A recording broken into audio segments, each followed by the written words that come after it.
Today we've got a very special guest, Chi-chi Nwanoku, who I first heard on Desert Island Discs about 3 years ago and have been chasing ever since to come and take part in Wide Days.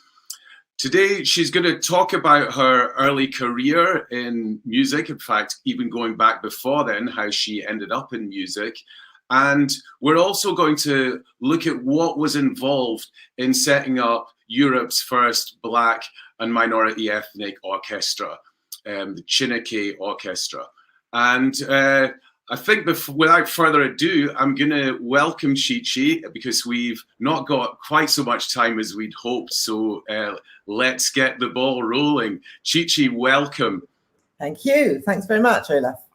So, like me, you have got different backgrounds, and your dad was Nigerian, your mum was Irish. They met in the 50s, not necessarily the most open cosmopolitan time in the UK, to say the least.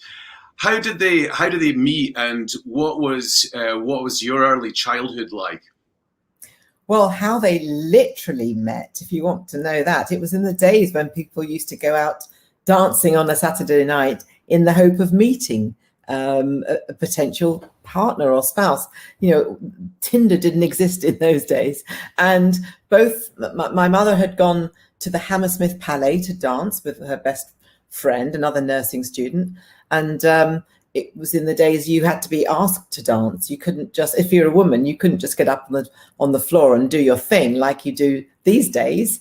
You had to wait to be for a man to ask you to dance.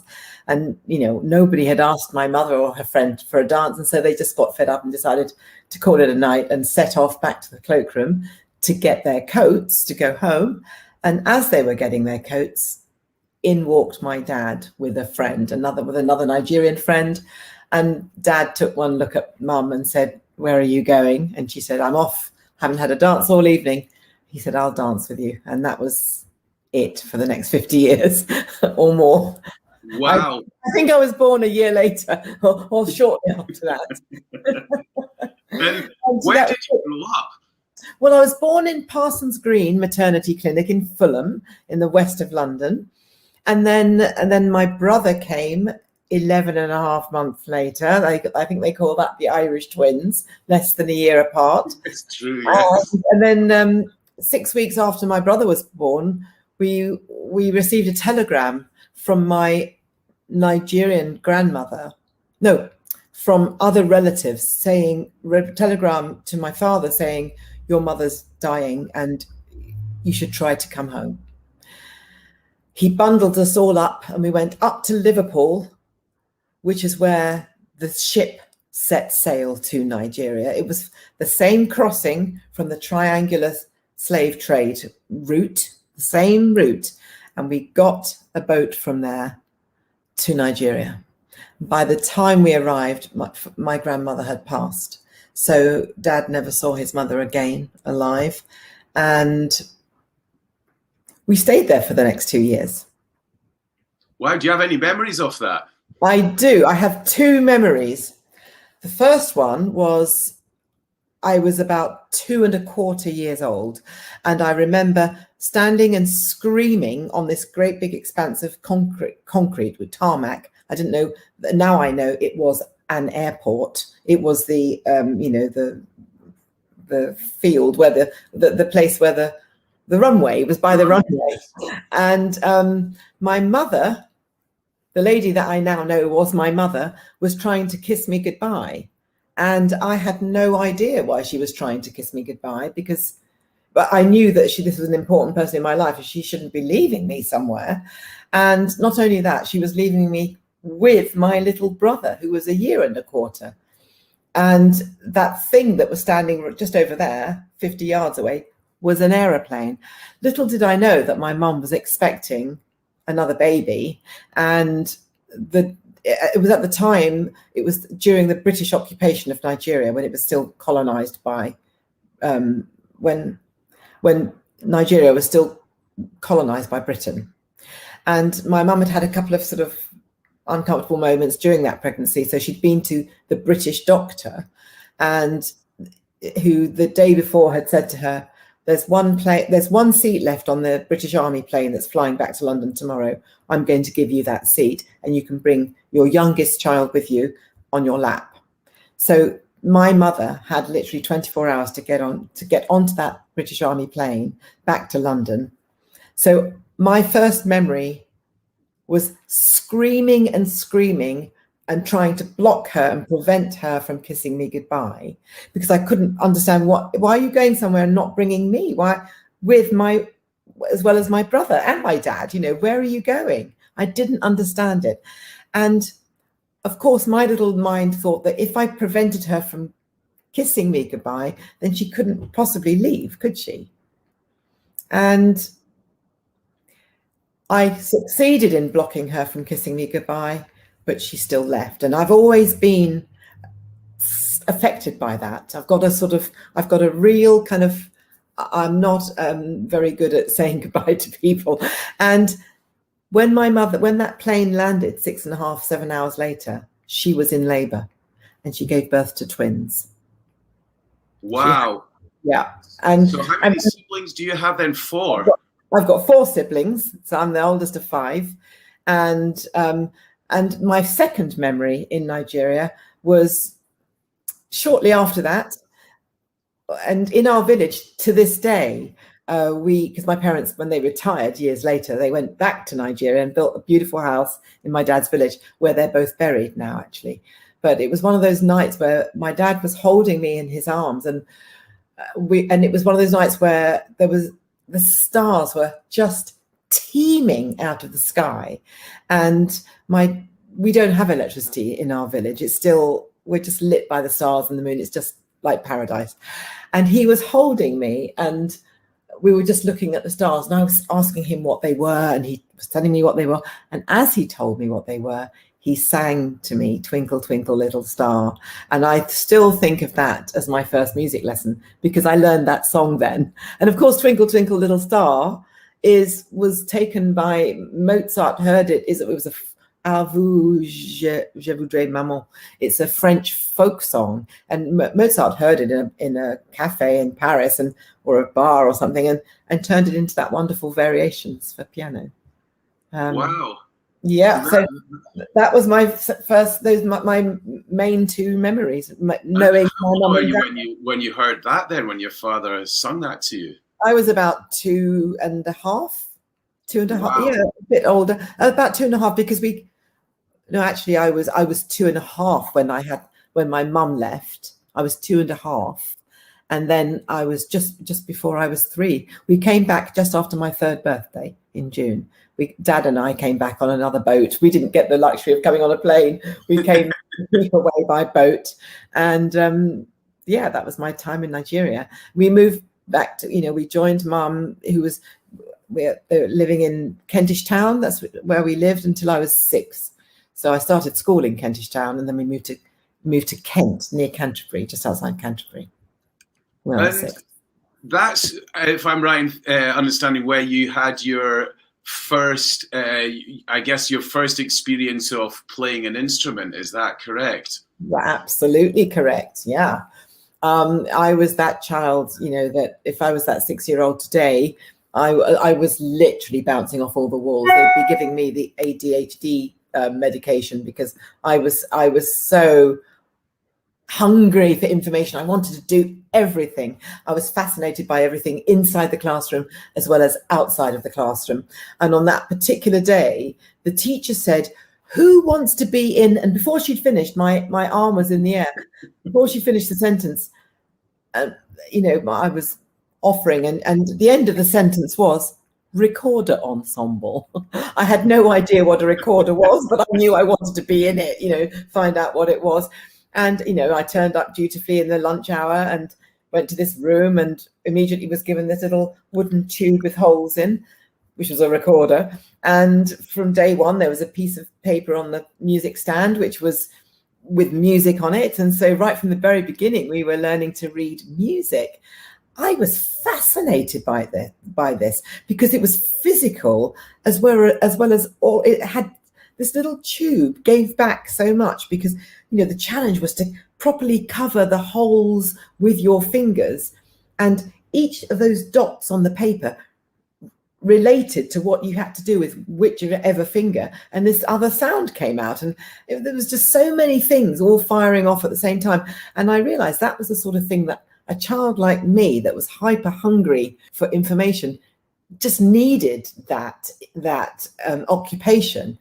And I very quickly mastered the Descant recorder, and shortly after that I turned up and I was given a bigger recorder called a treble recorder, and the notes I had to, where I had to put my fingers, it meant I was playing a kind of bass line to everybody else.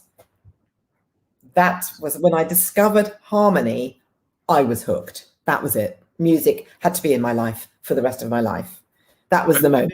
You had a school friend, was it Pamela, whose piano you pretty much copied? Oh, well, that was shortly after that, when I was around the age of 7, and Pamela used to live in the same street as us. And actually our families were very good friends.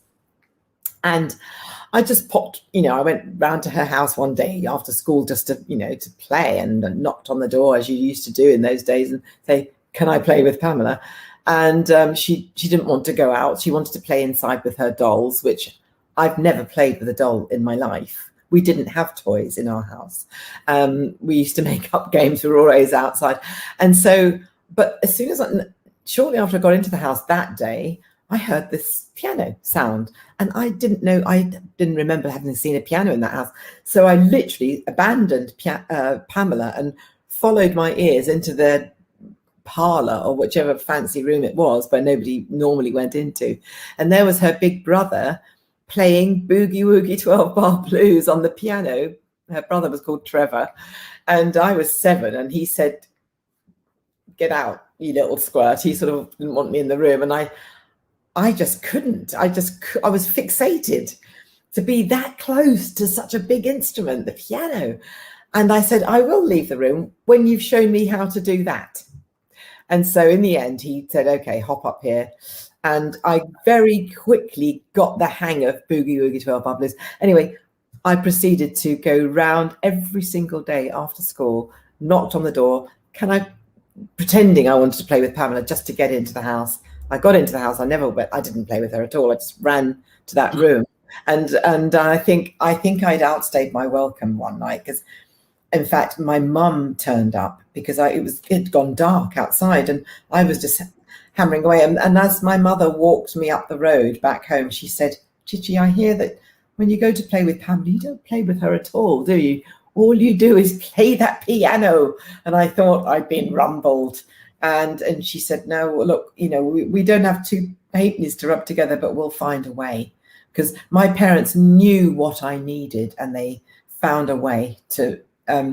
It meant my parents working overtime. My mother went and cleaned a posh boys' boarding school down the road, it makes me feel horrible thinking about that now. But she did that so that I could have piano lessons.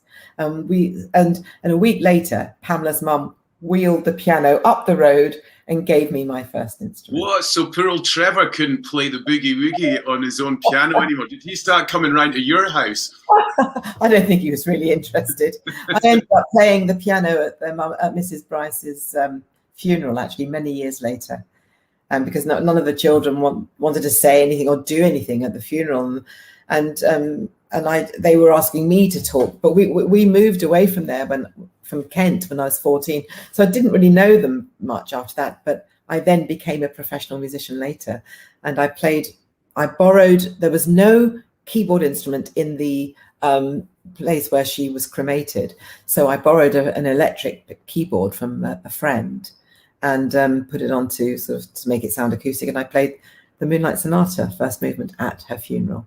Wow. I felt I had to give something, of course, and when I got my MBE, actually, she was still alive a couple of years before that. A couple of years before she died, I got my MBE for services to music.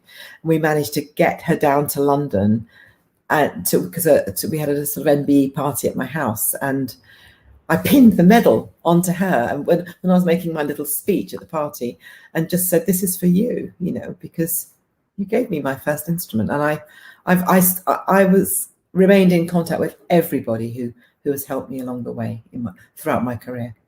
We'll come back to that, because that's one of the things that, you know, in researching your background, I think is a reoccurring theme, that there is this connection and staying connected to people who've really been quite instrumental in you developing as a musician as well. And I wanted to come to the next person who really helped, because it was your music teacher at school. And just for the viewers who don't know your story, whilst you were pursuing music and doing A-level music at school, you are also on course to become a 100-meter sprinter and go to the Montreal Olympics in 1976. So there was a parallel career in the offing as a sportswoman, and that came to a very abrupt end. Am I right in thinking someone asked you to go and play a game of football, and you got hacked, and just that basically injured your knee? Yeah, typical career-ending football injury, slicing right across. You know, I got kicked in my calf from the side as I was sprinting with the ball. Leg was in the air. Complete dislocation of knee. Deliberate attack, actually. Do you remember who did it? It was a team from Bracknell that were called the Bracknell Bullets. It was supposed to be a friendly. It wasn't a very friendly match in my estimation. I'd been asked to help out Reading ladies football team. I didn't know women played football. It was in the early days of women in football. And women's football today is a completely different kettle of fish. It was not. I used to play football with my brothers growing up, and that was proper football. And so I had no qualms about helping out this women's team when they asked me to help out because they'd lost their striker. And that was the end of my sprinting career, because I was a year after discovering the piano, I was spotted by a sprint coach in Canterbury, and who took me on and got me. I had the fastest start in Great Britain in my mid-teens, and I was up with Sonia Lanneman and Andrea Lynch, and Bev Goddard, in fact, went in my place, who ran a leg of the relay, 4x100 meter relay. So, I mean, how did you get over that? I mean, if you especially as a kid, where you spend years and years training, I mean, that's like training for, you know, I guess as an adult, it would feel more like months, but as a child, the time sort of elapses much slower. Sorry, more like decades as an adult. So, I mean, did you have bitterness? I mean, I didn't have time. No, I was devastated, of course, when I was carried off the football pitch, taken to A&E, and told I would never sprint again at international, even national level. And because I was competing at national level at that point when I was 17 and a half. And there was, I was all bandaged up, and I was told I had to have my knee operated on. And in the few weeks between the accident and the operation, I mean, I'd spent my whole life either in my school uniform or a tracksuit. I look a bit as if I'm ready to go training now, but I just lived in a tracksuit because I was always training after school, always, and sometimes before school as well. And so the first time in my life I couldn't train, and so being the person programmed in the way I am, I couldn't just sit around and do nothing and just only read my books. So and do homework. I just thought I'd do a bit of extra piano practice, and then I remember I'd heard about this music competition at my school, and I'd never gone in for the competition. It was Kendrick Girls Grammar School in Reading, we'd moved to Berkshire by then, and I thought, how weird to have a music competition where all the different instruments compete in the same competition. I just couldn't get my head around that. And I remember thinking, it must be like doing the 100 meters against the pole vault and against the synchronized swimming, against the long jump. How do you judge all the different practices in one competition? So I thought, for the first time, oh, well, I'll have a go in this competition, and I'll, just for something to do. So I did loads more piano practice than usual, entered the competition playing Chopin. I won the competition.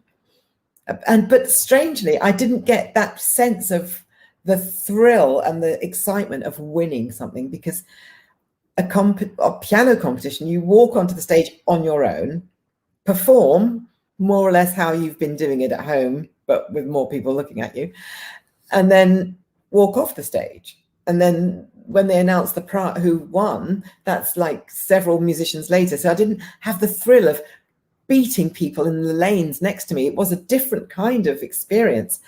And so I don't even think I stuck around to hear what the prize was, or I didn't remember what the prize was. And I just sort of, went home. And so when 2 weeks, that was literally a day or two before I went into hospital for 2 weeks. The day I came back to school, my head of music, John Dusek, he fell into step with me and said, "Look, Chi-chi, the whole school is devastated. Your whole sprinting career over in a split second." And I've put my head together with the head teacher, and she and I, we think that you're such a great musician. We think you could have a career in music if you took up a very unpopular orchestral instrument. Now, I didn't really know what he was talking about, because I didn't go to watch orchestras at weekends. I was competing in an athletic stadium. And so he led me to this room, a tiny little room in the school, opposite the hall on the ground floor of the school. And in this room were two double basses. I'm 5 foot nothing. I was I'm small. And he led me into this room, and I said, "But sir, I'm the smallest girl in sixth form. Those have got to be the biggest instruments in the orchestra."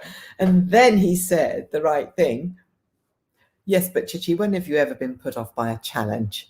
And, he obviously knew me really well. And he said, "And by the way, the prize you won, the music competition prize, the prize is that the school pays for instrumental lessons on any instrument of your choice until you leave the school.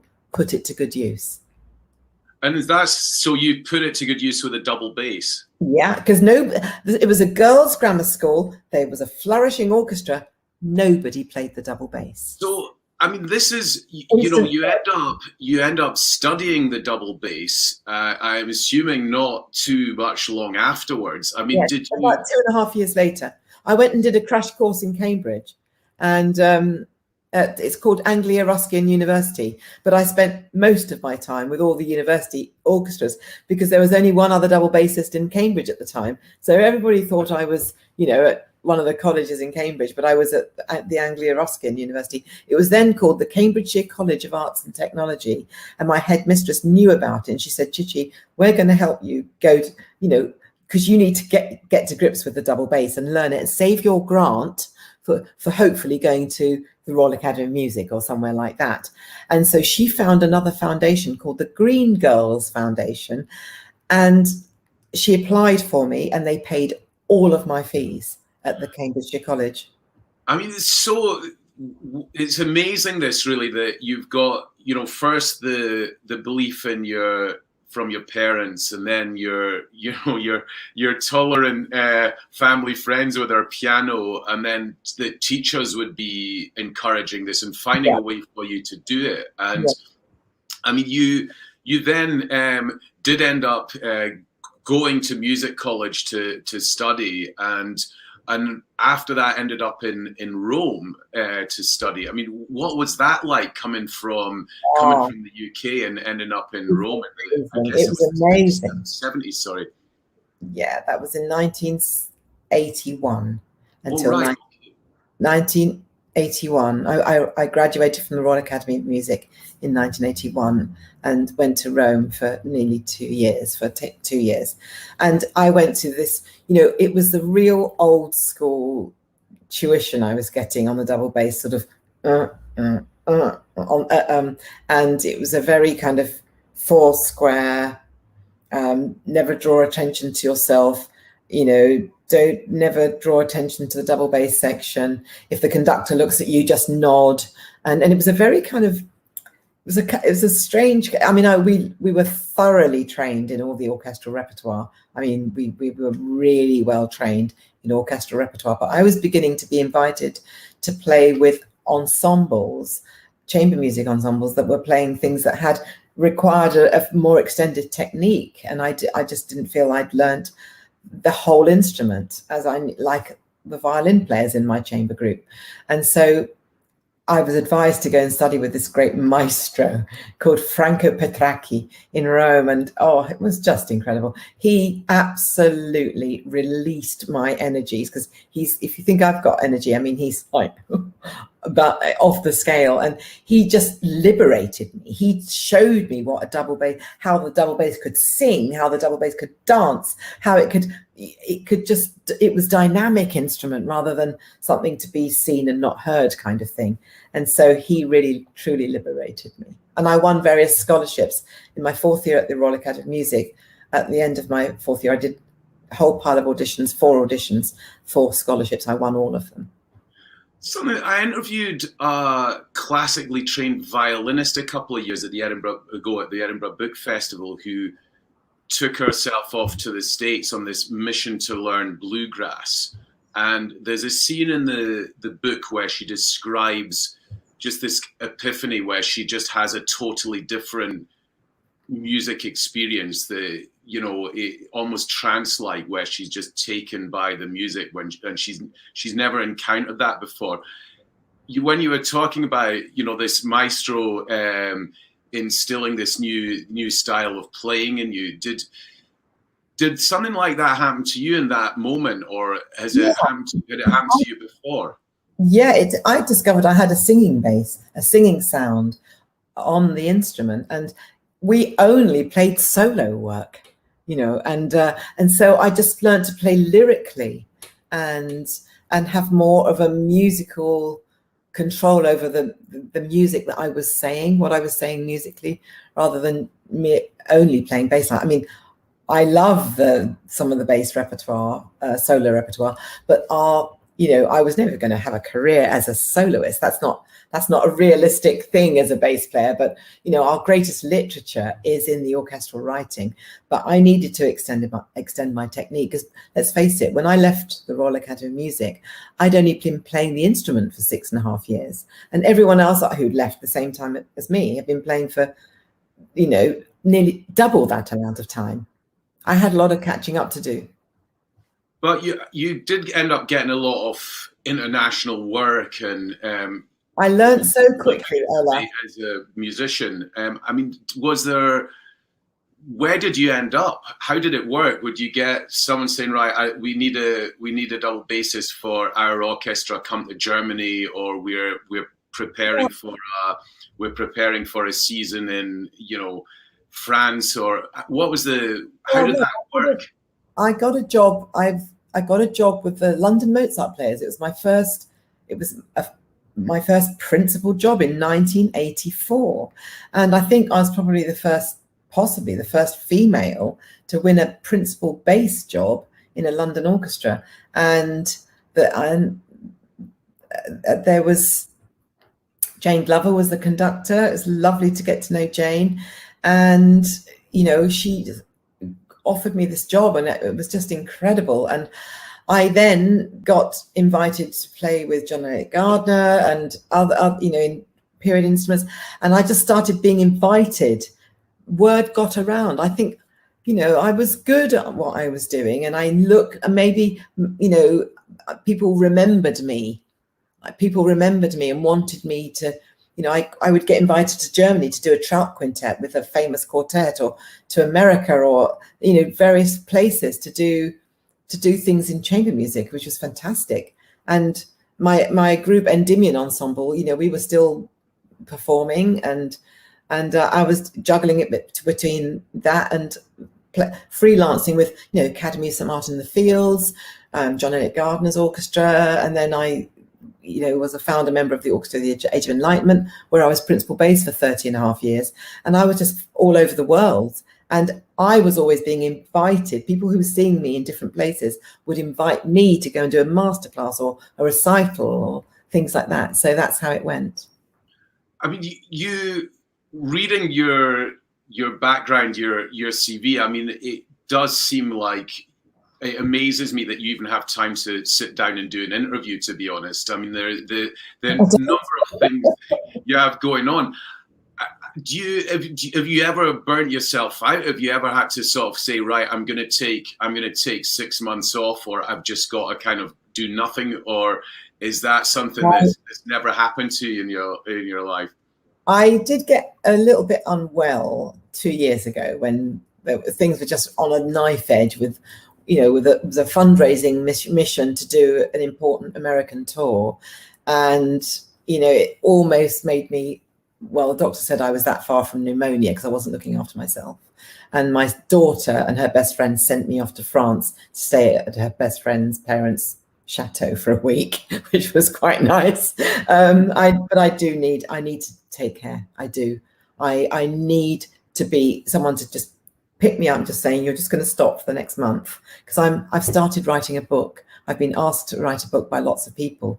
That has started, but I should have finished it by now, but I can't get the time to write it. I need the time and space to write it. We're bringing the next person that we're bringing onto the staff at Chineke is a managing director who can really properly take care of all the organizational work of the team, so that I can just do the kind of stuff that only I can do for Chineke.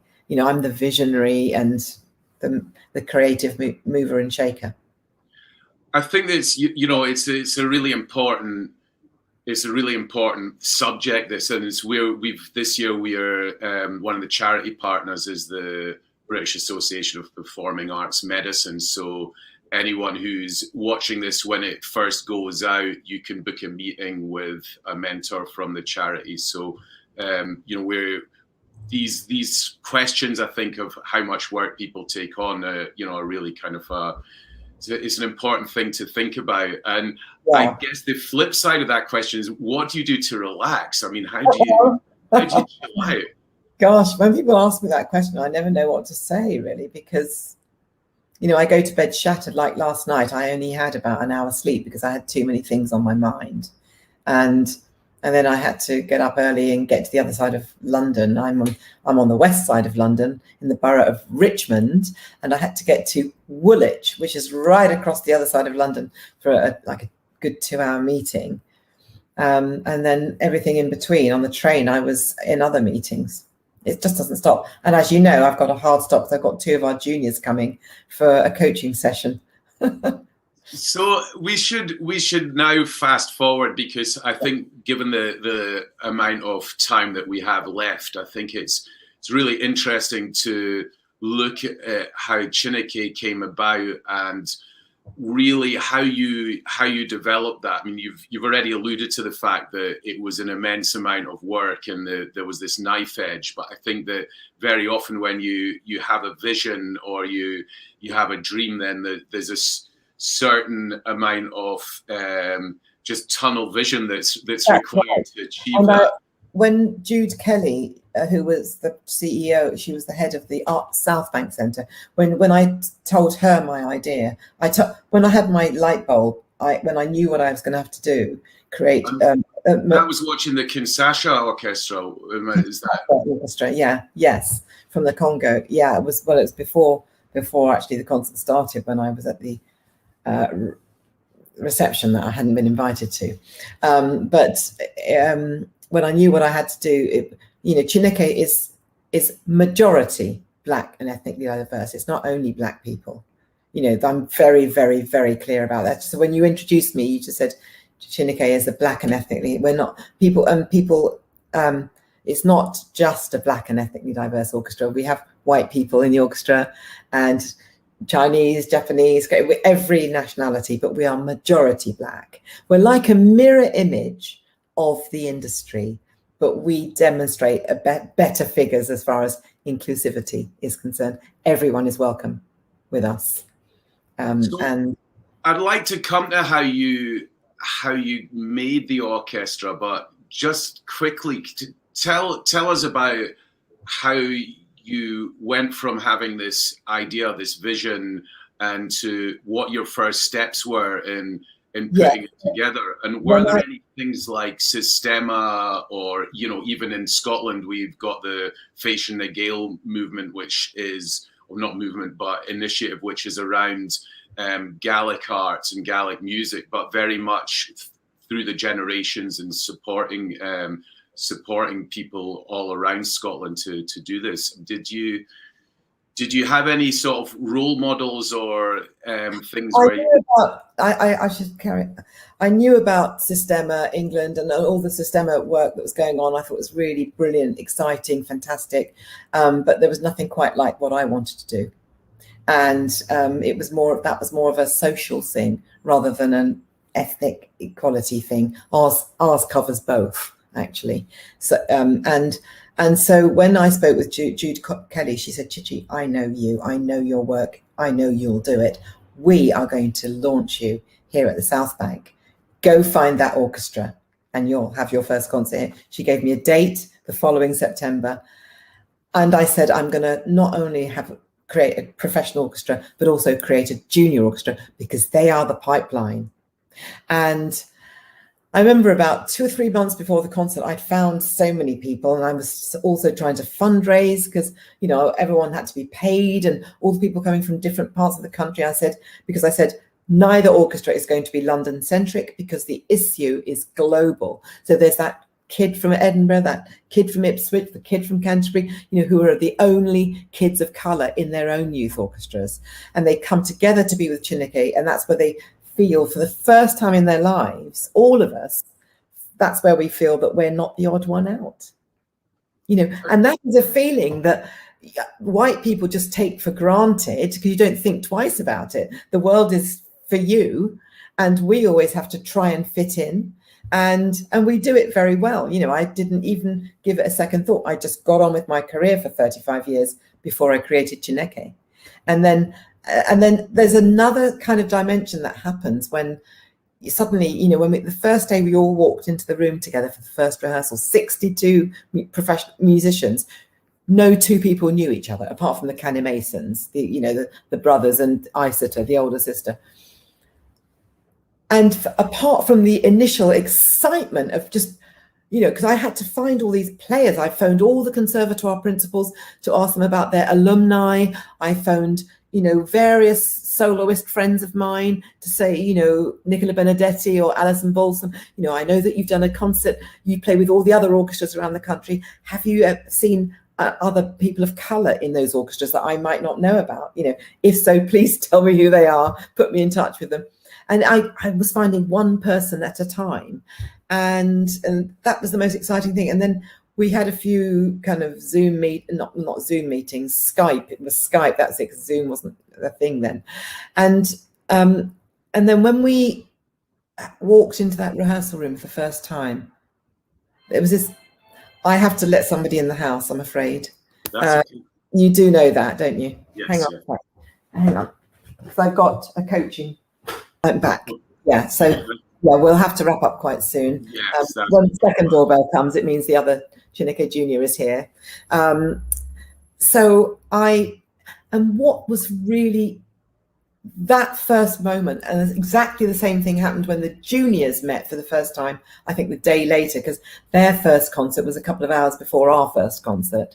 And that feeling that you're in a room with all these people who might have had a similar experience to us, to yourself. And you ask around and see who was, you know, who knew someone that could come in audition. Did you audition them all as well? Exactly what I was saying. I was asking about who was out there, and then I would check them out. I would find out who their teacher was at college. I'd look them up on YouTube. If I couldn't find them there, I would find a way. I didn't do any auditions. I found a way to know that first orchestra and the junior orchestra were good enough to get us through a concert and just to get the ball rolling, you know. And, you know, we've become much more polished since that first concert, but the excitement and the thrill and the edginess of that first concert was just mind blowing. You know, the whole South Bank sold out. It was just unreal. But But, you know, when just going back to that first meeting, because that will never go from our minds, our memories, going into that rehearsal room and meeting all these people that we'd all, you know, we'd been talking to each other, but we'd not been in the same room together. And then when we got over that first initial excitement and sat down to start rehearsing, the conductor raises the baton. All we had to think about was the music. Because everyone fitted in, whatever their shade or ethnicity, everyone belonged. And that was it was an incredible experience to have at my age, you know, and playing music by Samuel Coleridge Taylor that we opened the concert with, you know, because playing music of composers of ethnicity, composers of, you know, a relative ethnicity is vital to our success, as are the conductors and soloists who we work with. The repertoire, the board, the staff is diverse from top to bottom, goes from black to white in every layer of our organization. Otherwise, we're not truly diverse. And have you been able to help people doing similar things in other parts of the world? I've inspired lots of people. I've probably done more than 100 interviews and talks throughout. Wow. And it's interesting because I was casting my mind back to my my first classical concert, which my mum took me to, and it was in the Usher Hall, and it was actually Wynton Marsalis playing trumpet, playing Haydn rather than jazz, and this is when I was still at school, so in the 80s. And what it made me think of was that it was the fact that jazz seemed to, in jazz, it seemed to be more diverse. In fact, you know, a lot more diverse. And why? Then I started to look at other forms, genres of music, and then like disco or hip hop or even, you know, house music from, you know, that I grew up with as well. And I was thinking, what is it about classical that it is like, or has been hitherto so monogynous, so white male? Is it just because of the nature of it being a more conservative field, or why do you think it's? Well, it's so much more academic. That's probably one of the most important questions of this interview, actually. But I really have little time now, unfortunately. But I think there are some questions that you can also ask yourself. You know, why, you know, there is this notion that Western classical music, we have no place in it. And this is a mythical notion, because we've uncovered and exposed and brought to the forefront so many musicians and composers who've been involved and contributing and participating and giving and inspiring in the classical music genre. You know, we're about to perform something by a composer born in 1524 or something like that, a 16th century composer, extraordinary composer. And, you know, to think that we had nothing to do with it, it's not our sort of music, is bizarre to us, especially the more that we discover about how much we've had involved. And, you know, and one of the things that I've said in another interview, well, more than one interview, is that, you know, think about what was going on in the world at the time of, you know, art, music, high art, should we call it, literature, drama, theatre, opera, music, everything, all of that high art. That explosion, they call it the Age of Enlightenment in the 18th century. What else was going on in the world at the same time? The most depraved behavior was going on at the same time. The slave trade that was funding, you know, Handel had so many shares in the slave trade, and all of the riches suddenly, I mean, Europe was a feudal place. There were people killing each other all over the place, all the wars. And it then became gentrified with, you know, with all this high art being injected. And I think in order for people to be able to continue the work they were doing with slave trading, they had to dehumanize Black people. You know, you wouldn't treat someone of your own like that. So black people were dehumanized. So, you know, in order to be able to, for them to act out what they were doing without too much of a guilt trip. And so we've been involved from day one because we've funded it and we've inspired it. And we've, you know, with our music and song and dance and everything has been emulated and copied. We've got proof of how Mozart copied Joseph Bologna, Le Chevalier de Saint Georges, note for note, like literally cut and paste, you know, and we've got all kinds of proof. And we're not trying to take, and the thing I have to get across to you all is that the dawning of Chineke, which has put the willies up a lot of people, we're not here to take anything away from anyone. We're here to amplify this industry that we love and have committed ourselves to. And if you can imagine what it takes a single child, the hours and hundreds of hours it takes for a single child to go from school through to having a position in the industry is no small thing. To commit to classical music, because even if you graduate with a first from the Royal Academy of Music, there is no guarantee that you are going to get a job in an orchestra. And add color to that, and you can imagine how that's why we don't appear very much. So we're trying to change all that, and we're trying to bring people along on that journey with us. We're not trying to take anything away, we're trying to amplify. And so many of my white colleagues are banging on my door saying, Chi-chi, I want to play with Chineke. How can I play with, you know, and you know, I wish I was black. And I say, well, what do you mean you wish you were black? I've known you, how long have I known you? You've never said that before. Well, I want to play with the Chineke Orchestra. Well, you don't have to be black to play with the Chineke Orchestra. You have to share our philosophy and want to be part of change and inclusion. And you have to be damn good at your instrument, like I had to be, to play in your orchestra all those years. Chi-chi, I think it's a great way to almost end. Just before you came on, I did say, is there a question that you've never been asked that you wish you had been or you'd like to be asked? And I thought, just before you go, is there a question that you would like to be asked? It's I think I've been asked most things, you know, and one of the things that I'm very hot on is that, you know, when people ask me to speak to their universities and various places and institutions and businesses, that, you know, it's not my job to educate you.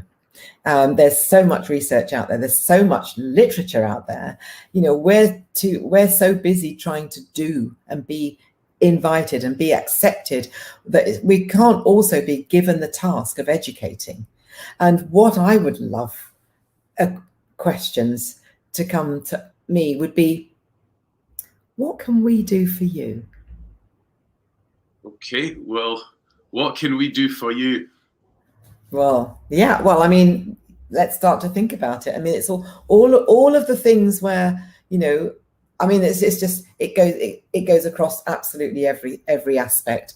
But, you know, from, you know, support, you know, just when you're making a donation or buying a ticket for a particular concert, think about, you know, how you can support a more diverse world of music is by saying, I want my funding to go towards the organizations who are actually showing some interest in doing something about this, you know, because if people always think, oh, well, Chineke's doing all that, Chi-chi's doing all that, that they're going to play music, but then we're never going to get anywhere. And when you think that there's 13.4% of people in Britain who are Black, Asian, and ethnically diverse, you know, and we are actually the global majority. And I think we've got so much that we can contribute to the industry that I think it's in everyone's interest to work on seeing what you can do to help encourage. Every single person could do something to encourage support for more inclusion. That's all I can say for now. That's perfect. And on that note, thank you very much, Chi-chi, for joining